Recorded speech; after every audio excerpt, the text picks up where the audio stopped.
اللهم صل على محمد فيما لا إله إلا يوم الدين. بسم الله الرحمن الرحيم. وما كان صلاتهم عند البيت إلا مكاء وتصدية فذوقوا العذاب بما كنتم تكفرون.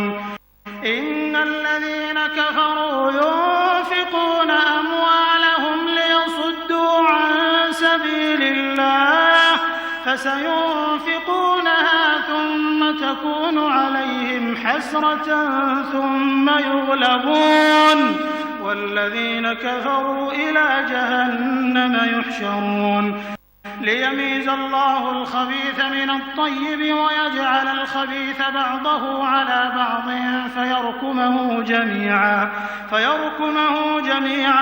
فيجعله في جهنم أولئك هم الخاسرون. قل للذين كفروا إن ينتهوا يغفر لهم ما قد سلف وإن يعودوا فقد مضت سنة الأولين. بسم الله الرحمن الرحيم.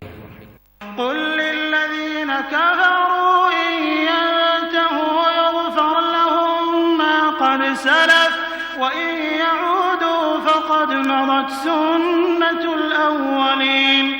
وقاتلوهم حتى لا تكون فتنة ويكون الدين كله لله فإن انتهوا فإن الله بما يعملون بصير وإن تولوا فاعلموا أن الله مولاكم نعم المولى ونعم النصير. نعم المولى ونعم النصير. واعلموا أنما غنمتم من شيء فأن لله خمسه وللرسول ولذي القربى واليتامى والمساكين وابن السبيل إن كنتم آمنتم بالله وما أنزلنا على عبدنا يوم الفرقان يوم التقى الجمعان والله على كل شيء قدير. أعوذ بالله من الشيطان الرجيم. بسم الله الرحمن الرحيم والصلاة والسلام على أشرف المرسلين وعلى آله وأصحابه أجمعين. Très chers fidèles, nous allons continuer, Inch'Allah, notre chapitre, le chapitre 8, Al-Anfal, le butin. Et la dernière fois, nous étions donc au niveau donc des mécréants qui, lorsqu'ils étaient à la Kaaba et pratiquaient leur manière de faire leur prière, évidemment qui n'était pas en adéquation avec l'islam. C'est pour cela que le Seigneur nous dit dans ce premier verset, le verset 35, وَمَا كَانَ صَلَاتُهُمْ عِنْدَ الْبَيْتِ إِلَّا مُكَاءً وَتَسْدِيًّا. En effet, le Seigneur nous dit bien, et leur prière, c'est-à-dire leur manière de prier, ceux-là, ces infidèles, mais quoi? Et leur prière auprès de la maison n'est que sifflement et battement de main. وَمَا كَانَ صَلَاتُهُمْ عِنْدَ الْبَيْتِ إِلَّا مُكَاءً وَتَسْدِيًّا. C'était leur manière de prier. C'est-à-dire, à la limite même, on pourrait dire, pour gêner le prophète sallallahu alayhi wa sallam dans sa pratique religieuse, ou alors pour faire du chahut, pour empêcher les gens d'écouter, ou bien de suivre la bonne manière de faire la prière.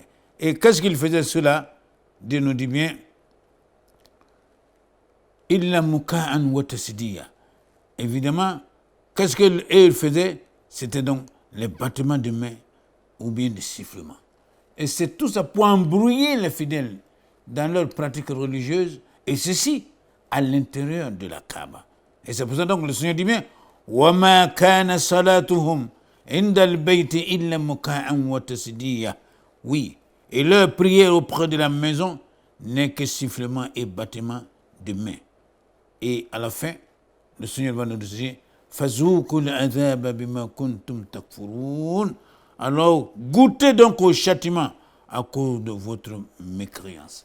Puisque vous empêchez les uns et les autres d'adorer correctement, de la manière la plus correcte le Seigneur, alors cette fois-ci, à cause de votre comportement, où vous battez les mains, ou bien les sifflements que vous faites, alors le Seigneur leur dit ceci, goûtez alors au châtiment donc de la punition divine. Et c'est après ça alors que nous abordons ce verset. Ce verset où il est question du gaspillage de la richesse des mécréants pour empêcher les gens de suivre la voie de Dieu, pour empêcher les gens de suivre Muhammad sallallahu alayhi wa sallam. Et à ce propos d'ailleurs, on peut dire que nous avons deux versions en la matière. En effet, après la défaite de Badr, les Qurayshites retournèrent à la Mecque. Et ainsi, Abdallah ibn Abi Rabia, Ikrima ibn Abi Jahl et Safwan ibn Umayya vont aller alors à la Mecque à la tête d'un groupe et se diriger vers Abu Sufyan. Qu'est-ce qu'ils vont lui dire? Il dit Muhammad a tué les meilleurs parmi vous. Alors qu'est-ce qu'ils doivent faire? Alors, aidez-nous. C'est-à-dire apportez-nous les moyens pour aller nous venger de Muhammad sallallahu alayhi wa sallam. Et surtout, en s'appuyant sur la richesse que la caravane a apportée. Car n'oublions pas, cette bataille est partie à partir de cette caravane qui venait donc de Syrie et qui amenait donc des marchandises. Et comme ils ont pu contourner Médine, et c'est ainsi qu'ils vont arriver à la Mecque. Et ce groupe donc de mécréants vient voir Sufyan pour dire, alors utilisons les richesses de cette caravane pour nous venger de Muhammad sallallahu alayhi wa sallam. Et ainsi, ils pensent que cela peut les aider à se venger de Muhammad. Ça, c'est une première version. Comme d'autres ont dit également que ce verset concerne l'événement postérieur à la bataille de Badr. Il s'agit donc de la revanche des Qurayshites l'année suivante à Uhud, où il est question donc de dépenses considérables supportées par les argentiers de la Mecque pour équiper les mercenaires bédouins et ainsi les contingents fournis par les tribus alliées. Et ainsi Abu Sufyan va donner près de 40 onces d'or à chaque combattant, et tout ceci dans le souci d'arrêter l'islam, de combattre et de se venger de Muhammad sallallahu alayhi wa sallam. Alors, le Seigneur, devant ce comportement, qu'est-ce que le Seigneur va nous dire à ce verset 36? Il dit Inna alladhina kafaru yunfiquna amwalahum liyasuddu an sabilillah. Dieu dit ceux qui ne croient pas donc dépensent leurs biens, c'est-à-dire leur richesse, pour éloigner les gens du sentier d'Allah. Pourquoi? Parce que, en combattant le prophète sallallahu alayhi wa sallam, pour eux, dans leur calcul, cela va arrêter, bien sûr, la division de l'islam. Et c'est pour ça que le Seigneur dit bien Inna alladhina kafaru yunfiquna amwalahum liyasuddu an sabilillah. Ceux qui ne croient pas dépensent leurs biens pour éloigner les gens du sentier d'Allah. Or, qu'est-ce que Dieu nous dit? Fasayunfiqunaha.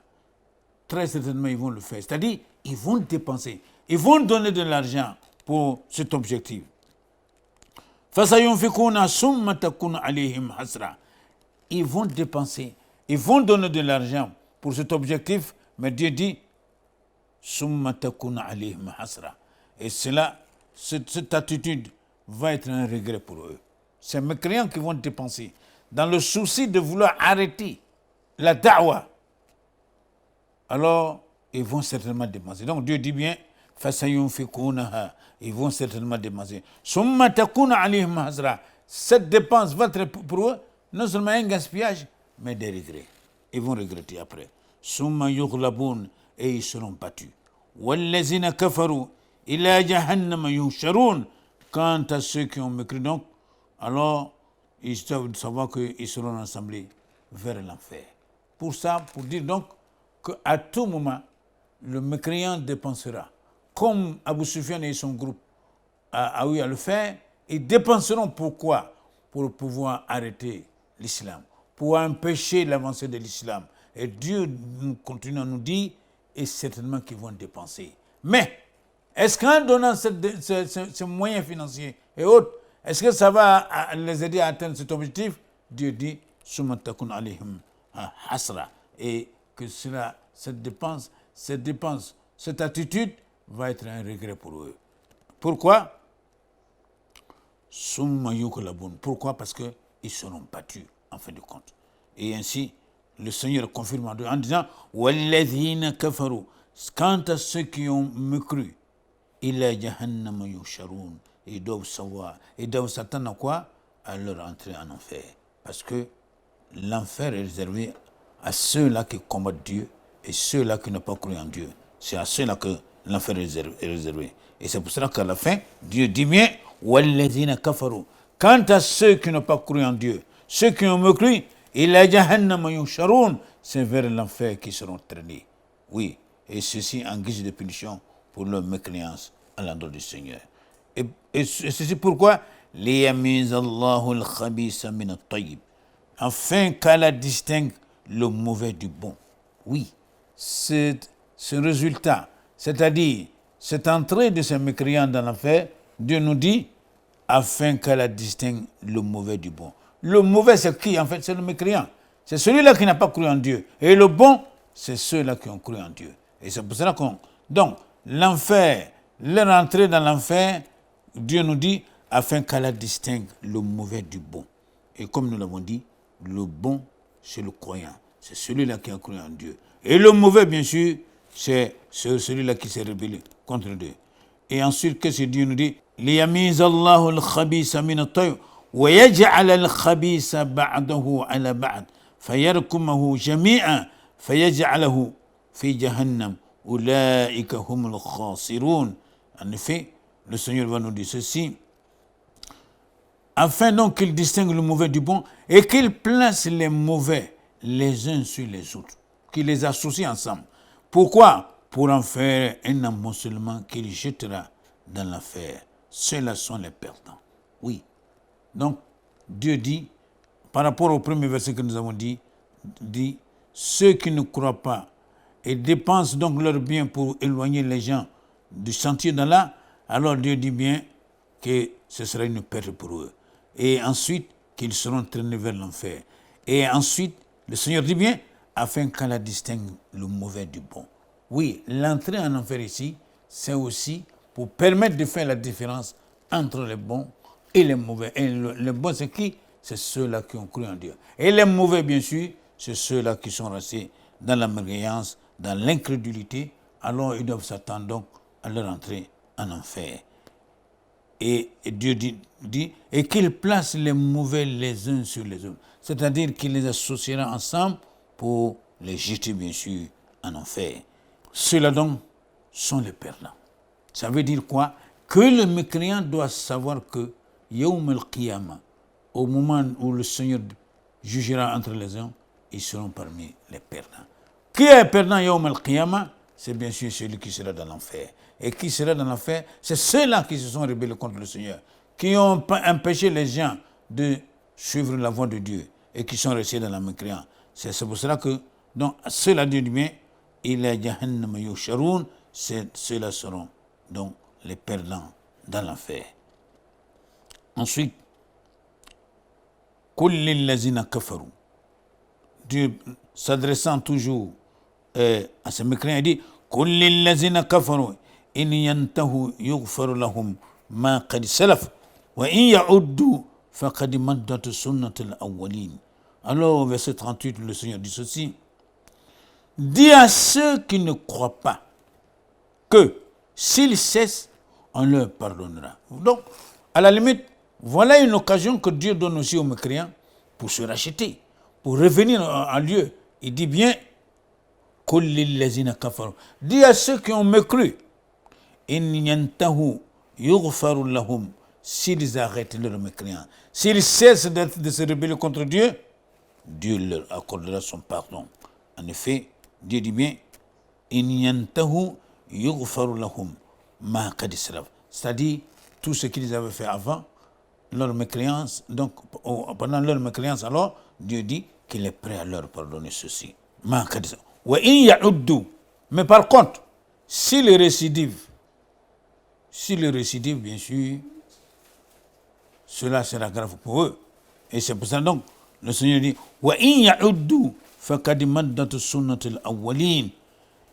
alors, et s'ils récidivent, ils seront châtiés. Ils doivent donc savoir qu'en cas de récidive, ils vont être châtiés. Mais comment? Dieu dit, à l'exemple de leurs dévanciers. Et c'est ainsi que le Seigneur va dire,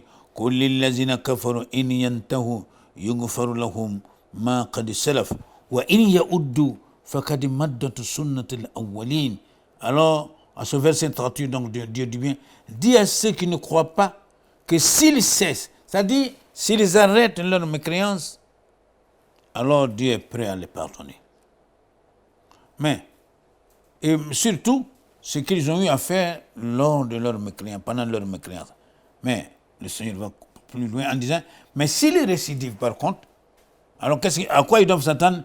Ils seront châtiés. Et c'est pour ça que Dieu dit, à l'exemple de leurs dévanciers. Oui, il y a eu beaucoup de mécréants qui sont passés avant eux.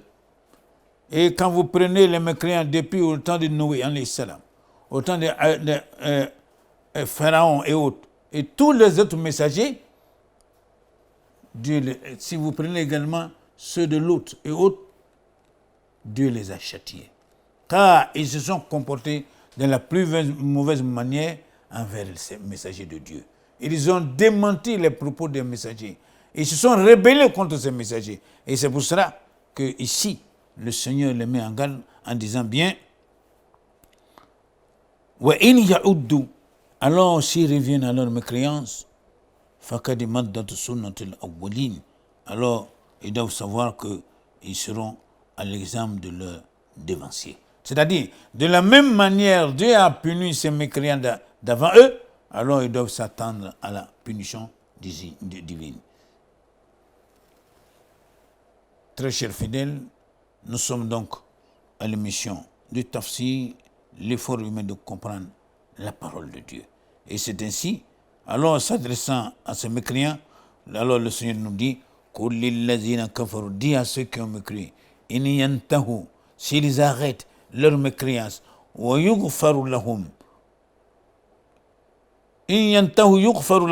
s'ils arrêtent, on leur pardonnera. Tout ce qui s'était passé avant. C'est-à-dire, lors de leur mécréance, ils ont mis à faire beaucoup d'erreurs, à commettre de la désobéissance à l'endroit du Seigneur. Dieu est prêt à leur pardonner cela. Mais à condition, bien sûr, qu'ils les arrêtent. Mais par contre, s'ils retournent sur leur pas, c'est-à-dire s'ils continuent dans la mécréance, alors ils doivent savoir qu'ils seront châtiés, à l'exemple de leurs dévanciers qui ont été châtiés par le Seigneur. Vous prenez les peuples de Lot, vous prenez les peuples de Had, Houd et autres, et le peuple de Pharaon, qui ont désobéi à Dieu, qui ont été des ennemis de ces messagers de Dieu. Alors, de la même manière que ceux-là ont été châtiés, alors ils doivent s'attendre à leur châtiment. وَقَاتِلُهُمْ حَتَّى لَا تَكُونُ فِتْنَةٌ وَيَكُونُ الدِّينُ كُلُّهُ لِلَّهِ. Alors, au verset 39, le Seigneur va dire ceci, et combattez-les jusqu'à ce qu'il ne subsiste plus d'associationnisme. Donc, à la limite ici, on pourrait dire l'ordre est donné aux croyants de se poser aux mécréants. Et le Seigneur dit bien, وَقَاتِلُهُمْ حَتَّى لَا تَكُونَ فِتْنَةٌ, c'est-à-dire de combattre ces mécréants jusqu'à ce qu'il ne persiste pas le désordre. C'est-à-dire jusqu'à ce qu'ils arrêtent leur mécréance. Et c'est pour ça donc Dieu dit وَقَاتِلُهُمْ حَتَّى لَا تَكُونَ فِتْنَةٌ وَيَكُونُ الدِّينُ كُلُّهُ لِلَّهِ. Et jusqu'à ce que toute adoration soit réservée à Allah seul. En effet, celui qu'on doit adorer, c'est bien Allah. Et en dehors d'Allah, toute autre adoration est proscrite. Et c'est pour cela que si le Seigneur invite les uns et les autres à l'adoration unique de Dieu. وَقَاتِلُهُمْ حَتَّى لَا تَكُونَ فِتْنَةٌ, et de les combattre jusqu'à ce qu'il ne subsiste plus d'associationnisme. وَقَاتِلُهُمْ حَتَّى لَا تَكُونَ فِتْنَةٌ وَيَكُونَ الدِّينُ كُلُّ لِلَّهِ, et que toute adoration soit exclusivement réservée à Dieu seul. فَإِنْ انْتَهُوا فَإِنَّ اللَّهَ بِمَا يَعْمَلُونَ بَصِيرٌ. Et à la fin, alors Dieu va dire, Allah observe bien ce qu'ils œuvrent, ce qu'ils font. Donc, s'ils arrêtent et reviennent réellement à Dieu, alors ils doivent savoir que Dieu observe bien ce qu'ils œuvrent. Tout ce qu'ils font, Dieu les observe en la matière. Et enfin, alors Dieu va nous dire, وَإِن تَوَلَّوْا فَاعْلَمُوا أَنَّ اللَّهَ مَوْلَاكُمْ نِعْمَ الْمَوْلَى وَنِعْمَ النَّصِيرُ. Et ainsi, et s'ils tournent le dos, c'est-à-dire, s'ils reviennent toujours à la mécréance, s'ils donnent dos à Dieu et à son messager, sachez alors qu'Allah est votre maître. Oui, c'est-à-dire, c'est lui qui est notre recours en tout. Et c'est pour ça que donc Dieu dit bien, وَإِن تَوَلَّوْا, ces mécréants-là, s'ils donnent dos, c'est-à-dire s'ils cessent d'être croyants, alors فَعْلَمُوا, vous les croyants, sachez une chose, أَنَّ اللَّهَ مَوْلَاكُمْ, alors sachez que votre maître, c'est bien Allah. Et ensuite, qu'est-ce que Dieu nous dit? نِعْمَ الْمَوْلَى وَنِعْمَ النَّصِيرُ. Et quel excellent maître et quel excellent protecteur. Oui, chers fidèles, Dieu est le meilleur maître. Car c'est lui qui contrôle tout et qui sait tout. Et comme il le dit dans plusieurs versets, Inna Allah, si vous ne connaissez pas Dieu, ala kulli shay qadir, Dieu est omnipotent, il est capable de tout. Et c'est pour cela qu'il rappelle ici aux croyants, et s'ils tournent le dos, sachez alors qu'Allah est votre maître. C'est ce que les croyants doivent savoir, que notre maître en nous, c'est Dieu seul. Et lui-même qui se qualifie en nous disant, quel excellent maître, chers frères et chères sœurs. Est-ce qu'il y a meilleur que Dieu du point de vue des maîtres? Non. C'est pour cela que lui-même dit bien, quel excellent maître. Donc, le croyant a recours toujours à Dieu dans tous les cas de figure. Et c'est le Seigneur lui-même qui nous dit bien, et quel excellent protecteur. En effet, notre premier protecteur, c'est avant tout Dieu lui-même. Et c'est pour cela qu'on doit s'en remettre à Dieu dans tout ce que nous faisons. Pour résumer ce que nous venons de dire aujourd'hui, premièrement, Dieu nous informe que les mécréants vont gaspiller beaucoup d'argent pour empêcher les gens de suivre la voie de Dieu. Et ils vont le certainement dépenser. Mais, qu'est-ce que Dieu nous dit? Que cela sera une perte pour eux. Ensuite, qu'est-ce que Dieu nous dit?